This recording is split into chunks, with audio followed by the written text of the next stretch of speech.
Iran Israel యుద్ధం సమయంలో ఇజ్రాయెల్కు గూఢచర్యం చేశాడనే కారణంతో ఓ వ్యక్తిని బహిరంగంగా ఉరితీసిన ఇరాన్ అండ్ డేటా సెంటర్లు భద్రతాపరమైన విషయాల గురించి ఇజ్రాయెల్ ఇంటెలిజెన్స్ సర్వీస్కు కీలక సమాచారం అందించడంలో ఈ ఉరి తీసినట్టు పేర్కొన్న ఇరాన్ న్యాయ వ్యవస్థ ఇజ్రాయెల్ ఏజెంట్లతో భేటీ అయినట్టు ఆరోపణ.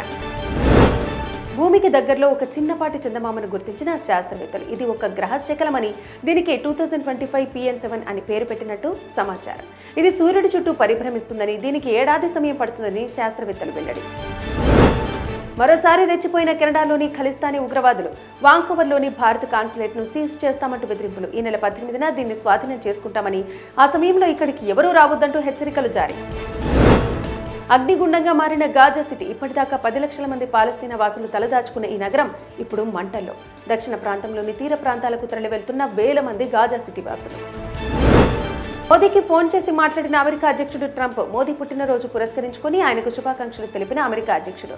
నా ఫ్రెండ్తో అద్భుతమైన ఫోన్ కాల్ మాట్లాడాను, ఆయన ఎంతో బాగా పనిచేస్తున్నారు అంటూ సోషల్ మీడియాలో ట్రంప్ పోస్ట్.